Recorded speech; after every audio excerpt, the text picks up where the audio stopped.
Okay. Kyle, yung challenge mo na nakasama yung dalawa. I think pinaka-challenge lang in a whole para sa akin, para sa character ko po naman. It was just to make sure na I get my story across, kung anong gustong ikwento ni Direct Jason through Clyde, while also being able to be a catalyst din sa kanilang dalawa. Paano ikwento kung paano ako naging konektado sa kwento ng dalawa. I think that was more of the challenge na talagang tinulungan naman po ako ni Direct Jason Paul. He gave me the trust and he really helped me build Clyde through each shooting day. So, as much as we were saying po kanina, nakaka-pressure po talaga yung project. Sa totoo lang, hindi po naging challenging because, yun nga, I'm surrounded by such a good team. And, good. Okay, thank you. Thank you po. Thank you. That was Roldan Castro of Abandoned Tonight. For our next question, we have Jeff Fernando of Daily Tribune. Hello, good afternoon. Hi. Good afternoon. For first question for JC and Bella. Nag-number 1 yung movie niyo 8 years ago, di ba, sa pista ng pelikulang Pilipino. And marami rin naging fans yung movie dahil sabi nga nila, iconic siya. So, ang question ko is, bakit ko kailangan maghintay ng 8 years bago ito sundan? May dapat tayo isushoot bago mag-pandemic. Ito sakto nag-pandemic. So, natigil siya. Tapos, lumipad na ako ng London. Umalis ako. Tapos nabalitaan ko may iba naging pa-partner kay JC.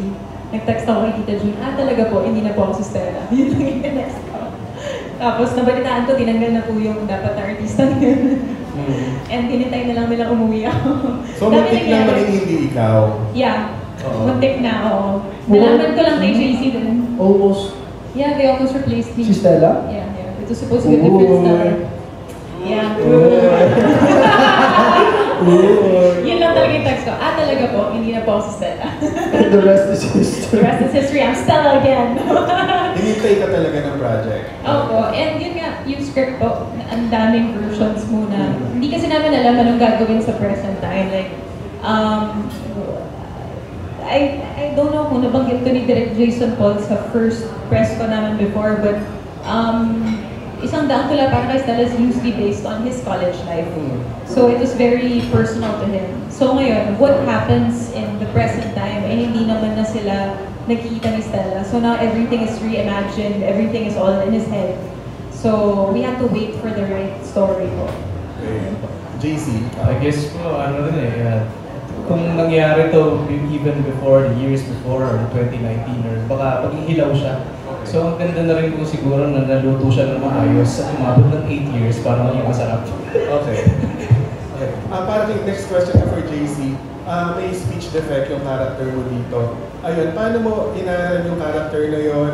And mas naiintindihan mo ba yung mga tao may ganung disability in playing this character? Actually, ilalabas po namin sa pelikula na meron po talagang association or an institute, may speech defect. Nakasama ko po sila sa eksena at may isa po akong katabi doon na na talagang meron siyang speech defect and everything. And kamusta ka? Napanood mo ba yung unang pelikula nito? Sabi niya. Kuya, sabi niya, ito yung nagbigay ng confidence sa akin nung napanood ko to. Kaya ako nakakapagtrabaho ngayon. And sabi ko, sana naman, tama ba yung ginagawa ko? Kasi minsan po, I just keep doing it, na hindi apaka-insensitive na ako. Then sir, lahat ng ginagawa niyo ng panahon na yun, ako yun. at sinabi ko yun kaagad kay Direct Jason and he posted about him. And I guess, isa to sa reason kung bakit kailangan din siguro ipalabas para meron talaga, we feel those kind of inferiority or fear, di ba? Maybe this movie is for you. Yeah. Okay. Last question na lang po for Kyle. Kyle, after watching this film, may inis ba ang audience sa'yo? Posible po. Okay. Honestly. Totoo lang po. Magiging honest na po ako. May mga naiinis na po sa akin bago pa panoorin yung film na to at may mas maiinis pa sa akin siguro pagkatapos. Pero ang kagandahan naman po ng character na to, I think sa lahat ng characters naman, may revelation naman. you'll find some kind of peace within Clyde. Feeling ko naman marami pong makaka-relate sa kanya actually when it comes to personal insecurities. And ang gusto ko lang sabihin sa mga maiinis pa po kay Clyde, and in general, pag naiinis ka sa tao, alamin mo kasi it always comes from somewhere. And malalaman nyo sa film na ito kung saan nanggaling si Clyde. Okay, thank you and congratulations. Thank you. To add lang quickly po to your question kay Kyle, what I have to say about his performance po here. He makes, kasi ang dami ko na nakikitang comments na galit na sila kay Kyle, umpisa pa lang. So, what I have to say is he made Clyde very human. So, maiintindihan niyo kung bakit siya gano'n. So, it's really nice. Thank you for your questions. That was Jeff Fernando of Daily Tribune. Up next, we have Kate Adahar of Random Republica. Hello. Hi, good afternoon. Kasi yung kind of love na meron si Fidel, napapasulat siya ng tula, ng awit. Kayo ba, how does love change you? Or ano yung mga nagawa niyo because of love? Papasulat ako ng script. Ano ba? Hindi ko na alam. Napapasulat siya ng script.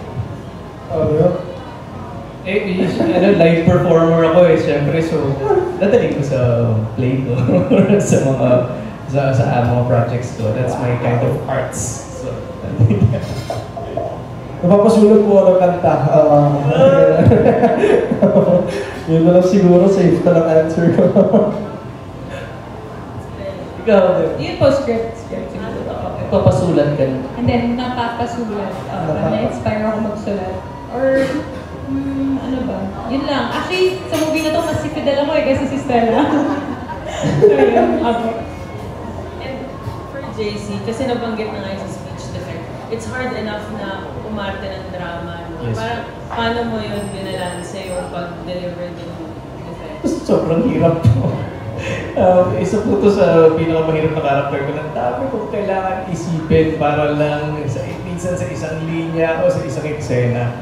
Actually, every scene po nito sumasakit yung ulo ko kasi isipin ko yung 3-word rule, isipin ko yung emotion na napakabigat, isipin ko yung insecurity ni Fidel, isipin ko yung camera, isipin ko yung direction ni Direk, at saka saan ako iilaw, at saka saan ako angulo.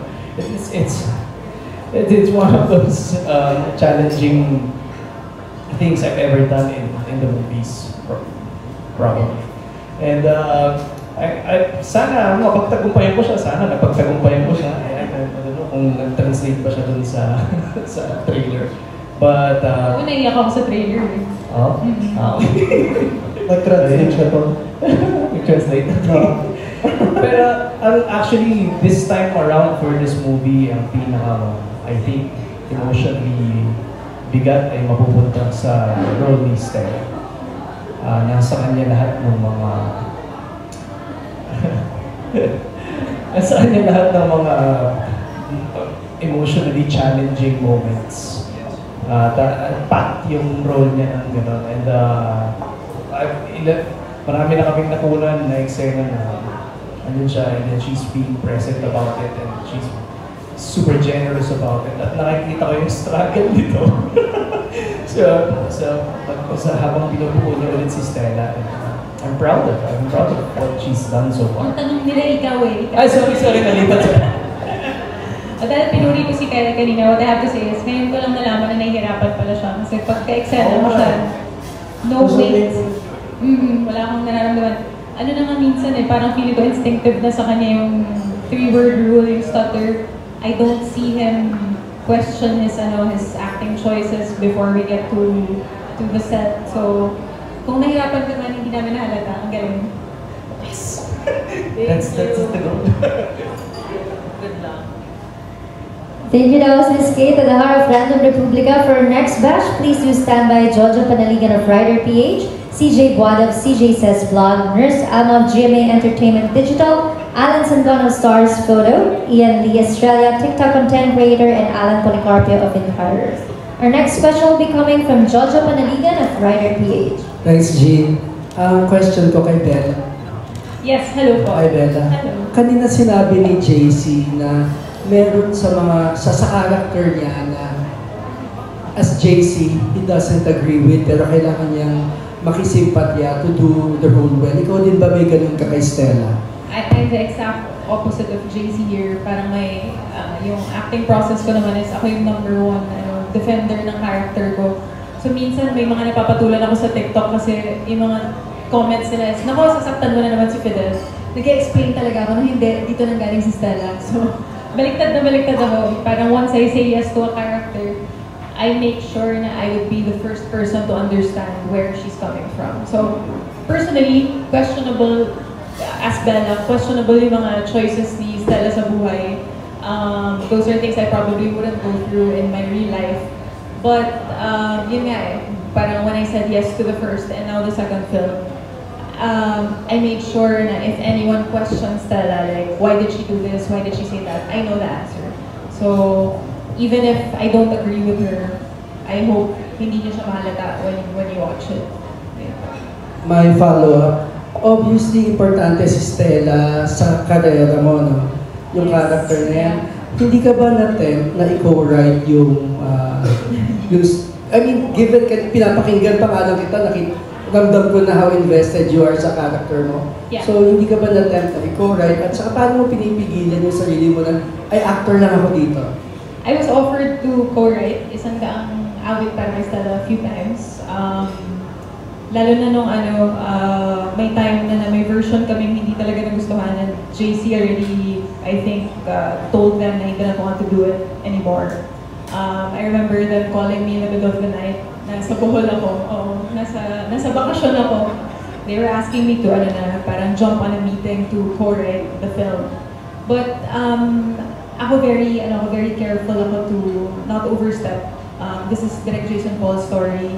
And he's such an open and such a smart person na pag sinabi namin why this version doesn't work for us, he gets it right away and then he changes that. So I appreciate Direk Jason Paul not only as a director in this film but also as the creative genius that brought all of us isang daang tula para kay Stella. So I wouldn't want to offend him. So I really didn't want to co-write this project.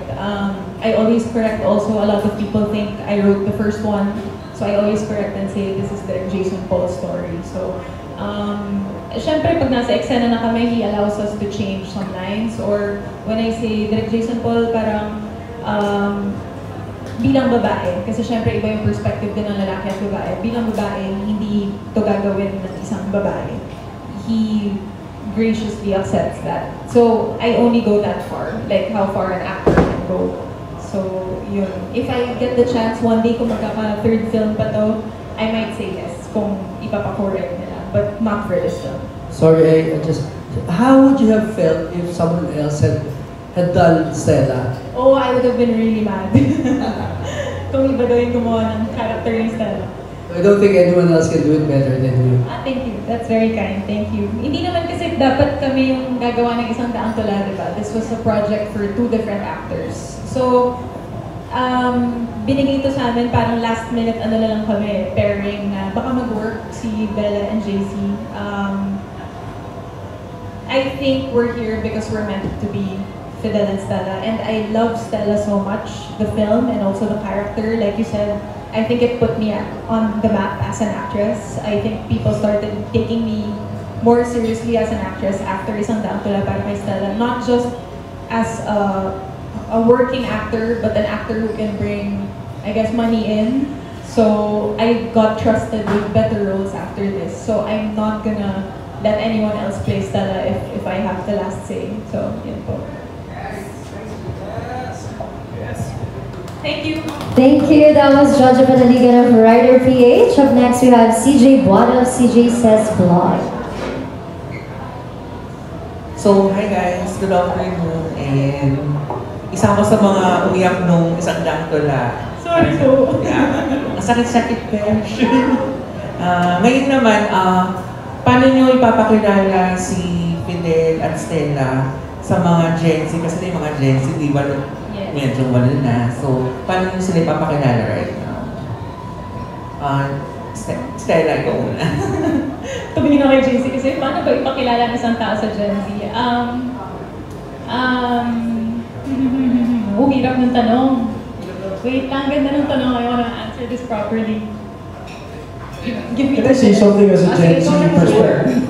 Ako po kasi, inaamin ko na po ito dati, pero aaminin ko po ulit ngayon, hindi ko pa napanood ang isang daang tula para kay Stella. And that was also, in my way, I didn't want to know anything about Stella and Fidel going into the movie.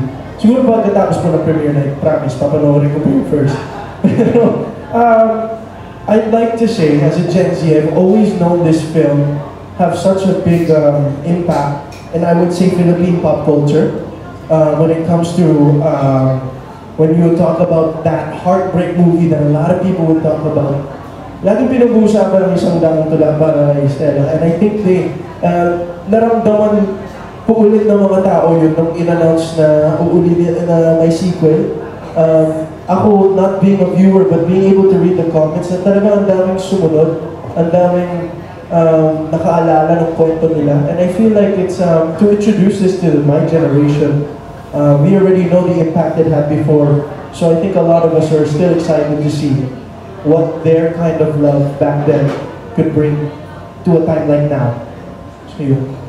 Yes, Kyle. As a millennial, relax na lang. Sabi ka. Yes, I think, yeah, that's the perfect answer. We have Kyle. He's our Gen Z rep. He definitely brings a lot of freshness and youth to the film. I think his audience would